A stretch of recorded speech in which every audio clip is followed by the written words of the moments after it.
Hi, so it's been a bit. Outside of a April Fool's video, I have not uploaded in 4 months. The idea was that the next time that I uploaded would be when the game is finished. Which, yeah, the game is finished. Hopefully when this video comes out, the game should also be out, and you can buy it this time. And there was also a free demo for if you want to try out the game. So, let's talk about everything that has been added in 4 fucking months. So, let's first talk about all of the changes that will impact both the demo and the full release. The camera is now better. I got comments on my previous video to make the camera a little smoother and to not move with every single movement of the player.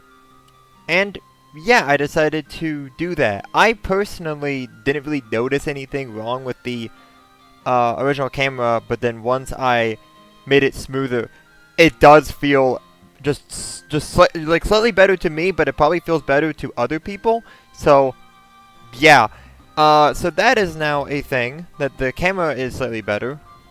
And now let's talk about some crafting stuff. So first things first, the health stuff has been changed.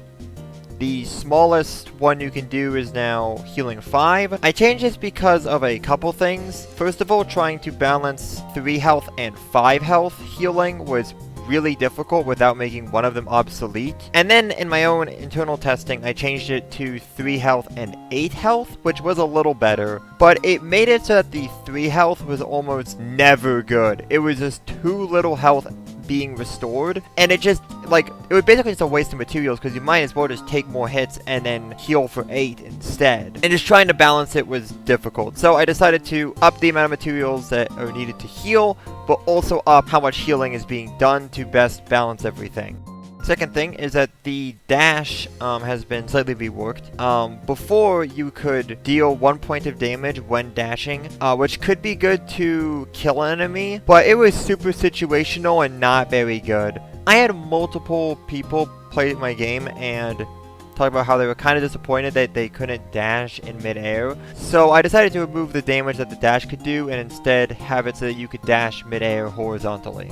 I'm not sure if dashing vertically would have broken the game or not, like, level design-wise, not, like, actually break the game coding-wise, but I decided not to implement it, and given some stuff that we'll talk about later, I'm not sure if I'll be able to add dashing vertically in an update for this game.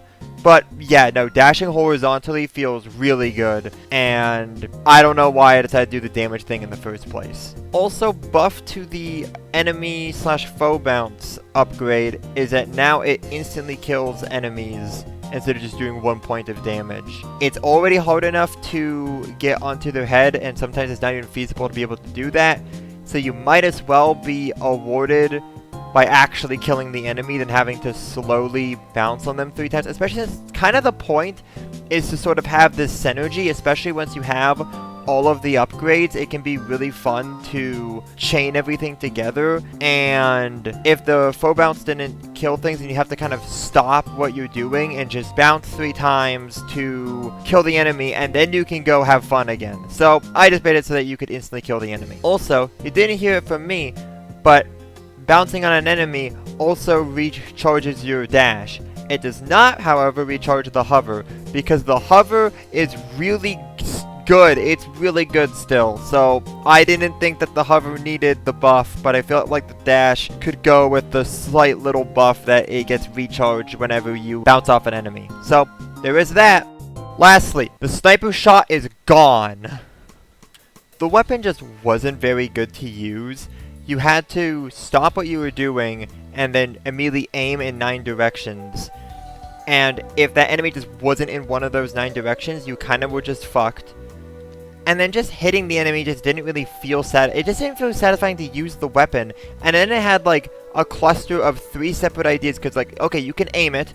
Okay, it can go through shields, and also it does 2 damage instead of 1, because otherwise the weapon would be pretty bad, even though it's already pretty bad. It just wasn't that great. Then, when I was playing 30x6, I realized, oh my god, the weapons in this game are way better than what I have in my game. I'm not gonna change them, but they are just really good. But there was a homing one, And I was like, oh, that's cool. I could probably do that, and it would basically serve the same function as a sniper shot. So, yeah, now there's a homing shot, and it basically serves the function of the sniper shot. You shoot it, and it homes in on the nearest enemy, and does 1 damage. It's probably the hardest one to craft, but it's also because it's the easiest one to use.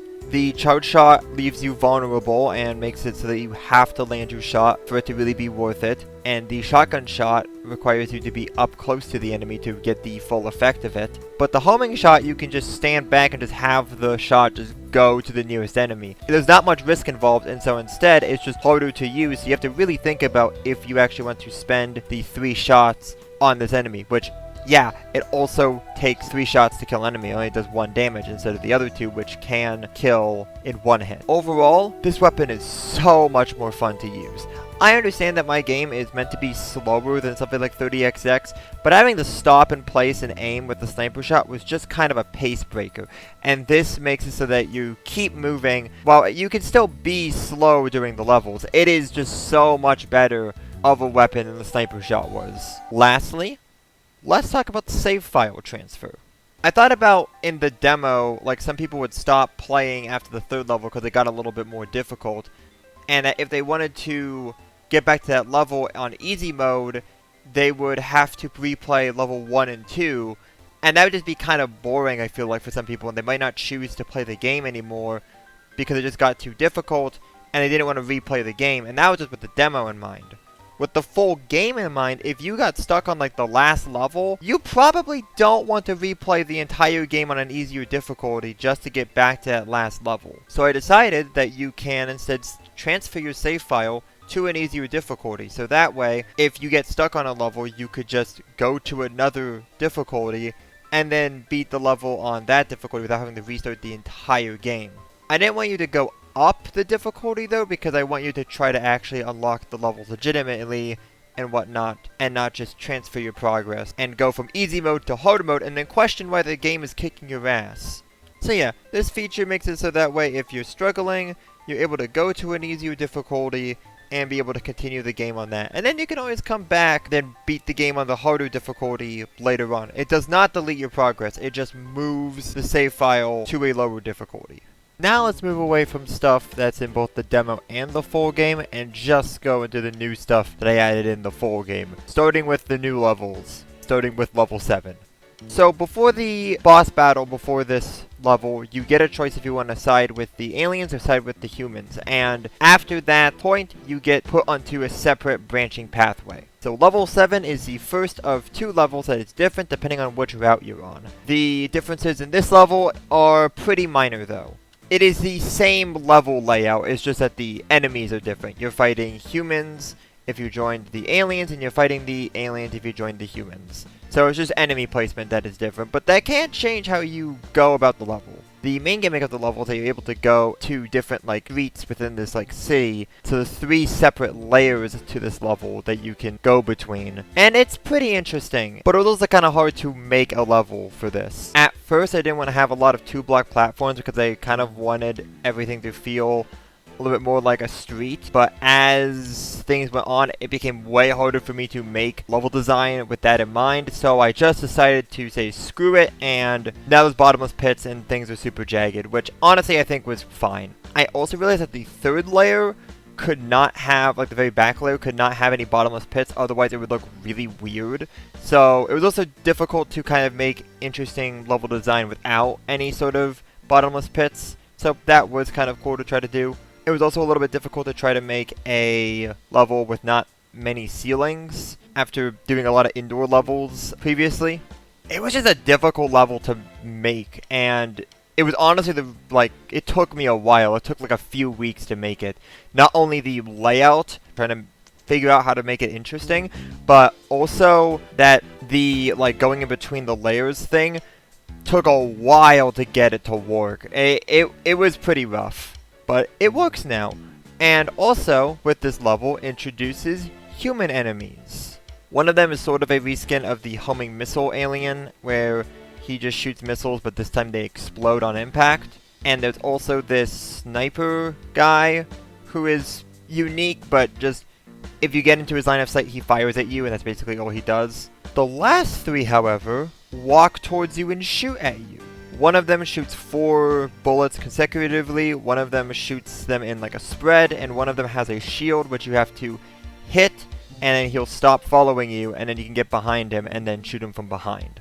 How these are basically done is that each enemy has 2 boxes, and when you enter one of them, it will basically tell them to turn around and go towards you and whatnot. And when fighting them, I realized they are so much more fun to fight than the Cosmic Second was. Because if the Cosmic Second was programmed was that he would basically dash towards you and then he would just choose to do something. Which kind of sometimes would lead to situations where it didn't really feel like you were fighting him. With this in mind that the soldier enemies were way more fun to fight, I decided to rework the Cosmic Second. Not to mention, I also was thinking about why he wasn't very much fun to fight. And it was also the fact that it was on a flat plane. A lot of Mega Man bosses are not entirely flat. They sometimes have things you can jump on and whatnot, which makes things more interesting. So, I decided I was going to redesign the Cosmic Second fight by having it basically reuse the soldier code, but he can also switch between different weapons that he can use. And also the terrain will not just be completely flat to make the battle a little bit more interesting. And yeah, the fight is way more fun. It can be a little bit unfair, I feel like sometimes, but I find it way more fun to try to beat him now than it was in the previous versions. So I'm really happy with how this boss has turned out now. And then we have level 8, which changes depending on which route you are on.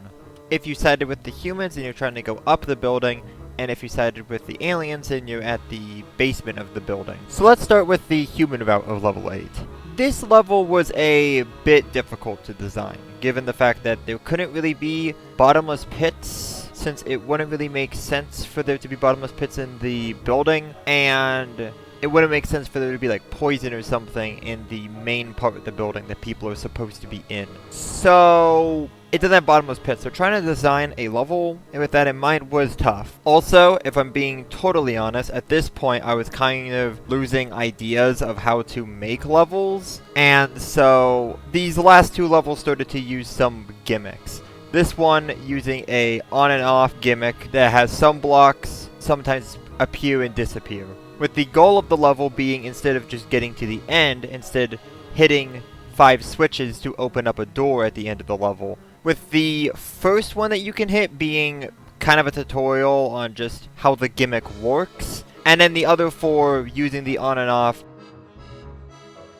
thing in different ways. Is pretty good. I do think it's kind of boring to a degree, but I think that it's interesting enough to be cool. I do see how this level could be frustrating to some players if they keep missing jumps, but overall I think that it's a decent level and a decent final level.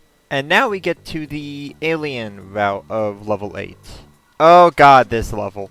The idea of this level is pretty similar to the other one where you're hitting 5 switches to open a door, but in this case you are choosing split pathways where you hit a switch at the end of each pathway, and then the other one you can't hit just yet, and then you do another pathway, and then you do another final segment, and then you're gonna go backwards and hit the other 2 on the way back. Additionally, each pathway also has a gimmick associated with it as well, and on the second branching pathway, the 2 previous gimmicks are then fused in with the other ones, so you might have to learn like 2 gimmicks at the same time. And then the thing before you have to go backwards is basically all of them combined.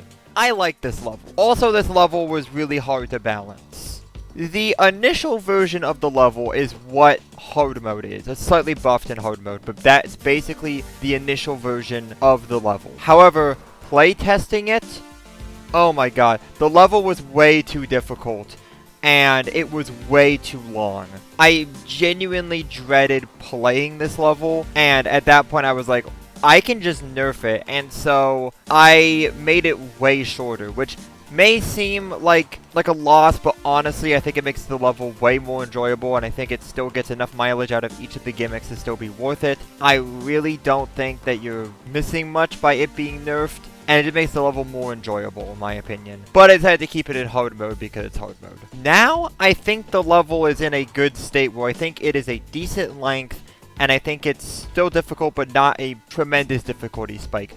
We'll see. I might need to see when the game comes out, when people play it and whatnot, and if people say it is too much of a difficulty spike, and I might have to nerf the level further, but for now, it's pretty good. The only issue with this level is that due to how the humans work, there's not a lot of human enemies because they move around, and so I couldn't use them a lot. The alien enemies are way easier to use because they don't move. But yeah, both of these levels are pretty solid final levels. I do think that the alien one is a little bit better as a final level, but both of them are solid. And then we have the final bosses. The first one I'm going to cover is the human route one, which I have called Finality, but I'm not sure if I ever actually name it in the game. But that's what I'm going to be calling it while I refer to it. So, Finality has 3 separate parts. Technically 2. There's an eye part, and then there are the fragments of the planet part. The fragments basically do their own thing. They basically have several different attack patterns, and they go away and then they attack you. And they have several different things. Usually they just fly at you in different ways, and then there's one where they circle around and then create lasers that go across the field. The second part, the eye part, can do 2 separate things. It can either do a bullet attack, or it can do an eye attack, which will let you hit it. The bullet attacks are usually pretty quick to start, and then they will stay on screen for a while, and then that gives it time to do other things. When it uses an eye attack, this is when you can hit it and damage it, and it also cannot use any bullet attacks while it's doing this. But basically this boss is essentially 3 separate things going on at once, and you just having to deal with it all. I think it's very hectic. I think it can be a bit unfair at points, but I think overall it is a very challenging battle. I don't know, I think it's a really good final boss, and it also isn't over. When you beat it, there's actually a second phase with an infinitely scrolling section where it shoots 2 different types of bullets that's spread across the screen, and you just have to do 15 more damage to it. It's not a super crazy second phase, but I think it is at least a surprise, and I think it at least gives a little bit of extra tension to the fight, and a little bit something extra for the final boss. The other final boss is the Cosmic Nova. Originally I wanted it to do more, but trying to come up with ideas with just lasers as the attack was difficult. I had a lot of concepts on how I wanted to do this fight, but this is basically how it turned out. The Cosmic Nova has 3 separate types of laser attacks that it can do, and then in addition it has a giant laser which takes up like half the field and will instantly kill you if you get hit by it. I think that this alone makes the fight a little bit interesting because you have to sort of play around this laser being on the field. And while the laser attacks are somewhat threatening, they're not that big of a deal if it wasn't for everything else. Kind of like Finality, there's a lot of things shooting at you, not just the boss that you have to deal with. There's these little flying things that come in, which will shoot a bullet and shoot a missile at you respectively, that you have to dodge. And then later on, a helicopter will come in, which will drop one of the soldiers onto you. So there's just a lot going on in this fight as well. And instead of initially just fighting the boss, you first have to defeat each ring of the tower to lower the tower down, so that way you can actually start doing damage to the boss. While this boss doesn't have a second phase, so it sort of seems like it's a little bit less than Finality, you have to also remember that you have to get the rings down first, which take 3 hits each. So it sort of is like it has a second phase, or more accurately, it just has a lot of health. While the Cosmic Nova doesn't really fight you that directly, it's more so a lot of things around it that are fighting you, and it is just making it harder for you to live. I think it is still a very challenging and fun fight, and I think that it feels like a final boss, and hopefully it is fun for everybody else too. So, yeah, that's the end of the main story. That's the end of the main game. And then I was going to add a boss rush mode, and that was going to be the end. Or so I thought.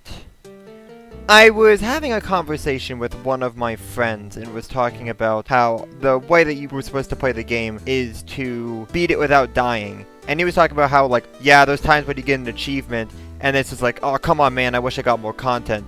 And it's like, oh, I was planning to do an achievement. So I realized that I probably need to do more than just have an achievement for not dying. In addition, Toho also has the same thing, where to unlock the extra mode, you need to beat the game in a difficulty other than easy mode without dying. And I think that this also is a cool reward, and it makes it really, like, that's part of the reason why I'm motivated to beat the game without dying, is because it is something tangible, tangible in quotes, to get. Not to mention that I already had this sort of thought of creating a post-game thing, but didn't really know if I wanted to go through with it or not. And I've been flip-flopping on if I should have like a like lost levels type of thing where you have all of the power-ups, and to take advantage of that and to kind of expand and do weird things with it. So I have some ideas for some kind of post-game content and whatnot. Because I kind of wanted to make levels that use the upgrades, because I wouldn't know if the player had the upgrades in the main game or not. So I kind of wanted to make levels where you had the upgrades and you could use them. And so I sort of was kind of like, should I do it or not? And that conversation with my friend was like, yeah, I should do this and have a real reason to play the game without dying. And so now we have a post-game adventure. If it wasn't implied already, you can only unlock this if you beat the game without dying. Additionally, you also have to beat both paths of the game, because there's enemies from the, like, setting with the aliens, there's human enemies in here as well, so that way you're prepared for everything, and that way you've kind of seen everything before you do the post-game. You do not need to beat the game twice without dying. You only need to beat the game once without dying, and then you have to beat both paths. But that could be 3 different runs if you wanted it to be, or whatever. That's basically just what you have to do. You have to beat all the levels, and then you have to beat the game without dying. But they do not have to be in the same thing or anything like that. The first level, I think, is pretty solid. I think it's a little bit tough in hindsight, but I do like it. It is to kind of illustrate what all of the upgrades do. That you can hover, that you can dash, especially dash in midair. I definitely took full advantage of that after adding it. And the fact that you can bounce on things. Most notably, these red saws. Basically, these red saws are here to basically serve as a double jump. I could see some sections being a little bit tough and hard to figure out, but I think for the most part, it's a pretty good first level that introduces the upgrades if you didn't buy them previously, and also shows that this is going to be harder than the base game. Level 2 is pretty similar to level 1, but basically just harder. A lot of the same concepts are still here, with it making you have to use your upgrades in order to do things now. Most notably having to jump on a saw, dash, and then jump again, because you can store the double jump through a dash. There's not really a ton to say about this level. Not really unfortunately, but just that there really isn't. It's an expansion of what level 1 did, and I think it's just pretty solid. It's just another good level that just makes use of all the upgrades, I feel like. And it's tougher than the previous level. I don't really think it does anything else, but I don't really think it needs to. I think it's just a solid level. Level 3 is weird. Outside of the final section, it's probably the easiest of the 3 levels. This is mostly because basically the idea is that there's a bunch of, like, all the things from the other levels are here, like, and all the tile sets and whatnot, and it's kind of in the space thing, so you have lower gravity, and lower gravity kind of makes it harder for me to make super, like, tight levels that are a little bit more difficult, so it's way more open, which I feel like makes the level easier than the other levels up until the end, when the gravity is back to normal. But I think as the final level, or final traditional level of the game, I think it's a pretty solid level, as I think it kind of is less so a difficult final level and more of a kind of, in a way, celebratory final level, but kind of feeling a little bit odd at the same time. Like, it doesn't feel like triumphant, which was kind of the point, because you get here and you don't really know how you got here, and that's kind of what I'm trying to go for it, while at the same time this is sort of the final level and sort of showing everything and these different things you went through and whatnot. And so while it's not a super difficult level, I still feel like it works as a final level, and I don't know, I think it's cool even if it's not the most difficult in the game. And here is the boss fight for this mode. Fun fact, if you put a bullet hell boss into a platformer, it's a little bit tough. She is basically just a Toho fight. She's definitely not, like, as insane as those fights can get, because I have to take into account that it's a platformer and not a shoot 'em up. But she is essentially a platformer version of a bullet hell, more accurately, a Toho boss. She has a normal bullet thing, and then she has a spell card, and then it goes back and forth between those two, and the spell cards are more fancy things. There's a lot happening in this fight. There's a lot of different types of attacks in this fight. There's a lot to keep track of, not to mention that she has 4 health in each of these phases, and she has 8 phases, and the one where she sends out the dragons, they each have 3 health, so 6. So she has 34 total health, which is not as much as I thought it was, but you do have to remember that all the bosses had 15 and the final bosses had like 30, but even the final bosses had more normal attacks. There's a lot going on, there's a lot of weird mechanics to her fight. She is hard. She is probably the most difficult fight in this game, I would say. Yeah, she's really tough.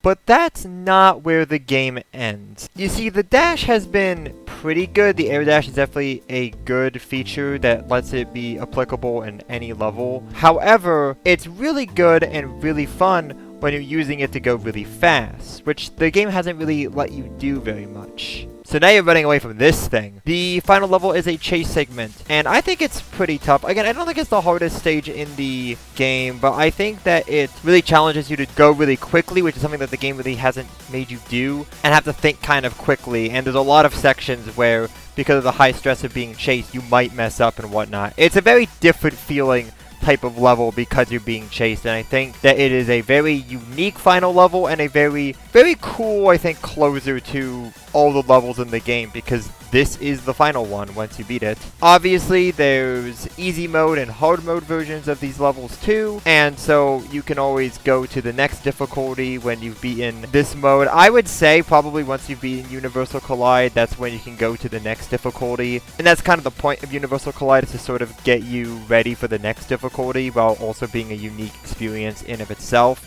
But yeah, I think the post game is cool, and I'm glad that I did it, even if it did take like another month of development to get it added. I think it was good to have this, so that way there was an actual reward for beating the game without dying, which again is how I would want the game to be beaten. For beating Universal Collide, not beating it without dying, because it is hard. I'm not really expecting players to beat that without dying. But for just beating it, you get Galactic Showdown, which is basically just a boss rush. You're fighting all 6 of the bosses. In between each boss, you can heal, get weapons, and get upgrades. You get 50 weapon parts, which is something that I didn't mention before, but the soldiers drop a new material called weapon parts, which can be used on any of the things that you can craft. This is because there's not that many soldier enemies, so there wouldn't be that many uses for crafting if they were all in their each individual, like, thing. Plus, that would be so difficult to cram, like 5 new materials into the healing menu. So one new one, it was much easier to handle, and made more sense because soldiers were only really in, like, 2 levels. Anyways, you have 50 weapon parts, and you're able to use them for healing, weapons, and upgrades. Healing is pretty standard, upgrades are permanent. Weapons, however, get deleted once you beat that specific boss. So you sort of have to think about if you really want to spend the weapon parts on that weapon for that boss. And with 50, that seems like a lot, but it runs out pretty fast. I originally had other systems for this, but I honestly really like this system because I think it makes you have to think of what weapons you want to bring into a boss and whatnot. And especially with somebody like Crimson who has a ton of health and whatnot, it can be kind of a thought of,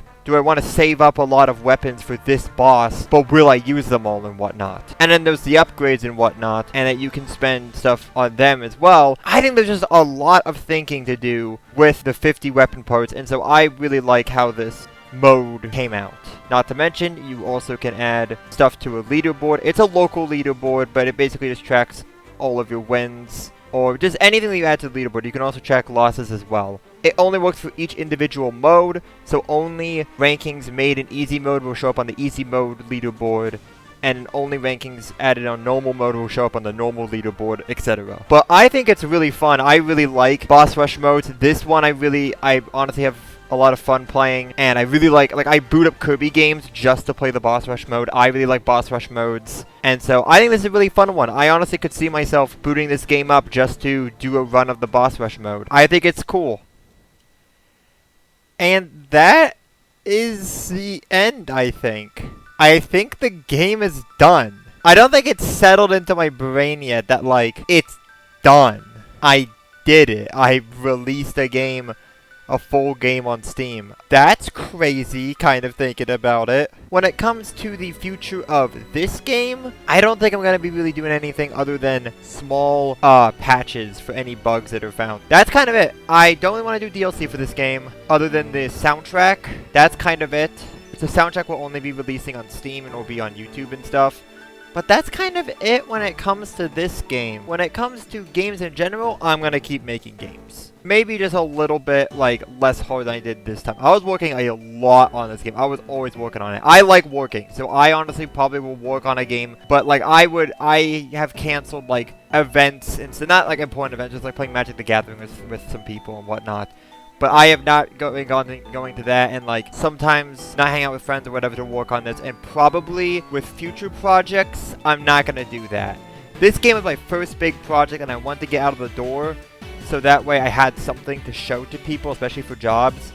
Like, here is a game I made completely by myself, put on Steam by myself, everything. And now that I have that, I now can have that to show to people that I did this. For future games, I don't really need to do that as much. So I'm probably going to chill a little bit more. But I am still going to be working on games. I should still be uploading stuff onto this channel when I do. But I don't know when the next video is going to be. To be fair, this channel isn't really a priority for me. Game development is my priority. And then I want to have this channel to do updates on my game development. But yeah, I'm still going to be doing games and whatnot. But for this game, I am done with it, and for this video is basically done now, which is crazy. But before I go, I'd like to shout out a few games that I think people would like if you all also enjoyed this game. Obviously, there's Mega Man and 20XX and 30XX and Gravity Circuit. And those are all fantastic games that I highly recommend, but I think if you're a Mega Man fan, you probably already know about them. So I also want to recommend some other games. I think if you're looking for some other platformer stuff, 1001 Spikes is crazy underrated, and honestly I would say is similar to classic Mega Man. But it also has a bit of like a troll game sort of feel to it, but way more telegraphed and fair than something like, say, Cat Mario. It sounds like it would be infuriating, but it's honestly really fun, and I love it. I think it is a great game, and I think it is super underrated. Another game which I actually helped playtest is Chain Staff. It's more like Contra than Mega Man, but it's basically Contra with a like grappling hook essentially. It's very fun. You can go very fast in the game if you're good with the Chain Staff and whatnot. Very interesting game. I would also recommend that, though obviously I'm slightly biased because I did help playtest it. And then on more of the bullet hell side, if you're more interested in that part of Cosmic Rays, there's obviously Toho, but there's also a lesser known series that's very similar to Toho called Lenin, which is all the games are free, and those are also really good. So I would say that those are also games you should check out. But I think if you want a kind of entry-level bullet hell game, there's a small game that I found called Time Snatcher Handy, and I think that that game is great, and I think it's great for loading bullet hells. Because one, it's a roguelike, which I feel like a lot of people have been getting more into recently. And a lot of the bullet patterns that you will see in a Toho game. However, you are able to stop time, which allows you to sort of better get a grasp of these patterns than you would have to do in like a Toho game. Not to mention you can take multiple hits, unlike a Toho game where getting hit is terrible. But yeah, I wanted to shout out some cool games that I think people would enjoy if you enjoyed my game, because if you got this far, then you're probably interested in this game, and you might be interested in these games as well. And I want to shout out cool games that I enjoy, because I want to be kind of part of this community and whatnot, and help people out. And again, while Cosmic Rays is probably done, outside of patches, I am not done with game development. There will be more videos, but I'm not going to be on a consistent basis. There will be more updates and whatnot. I guess until next time.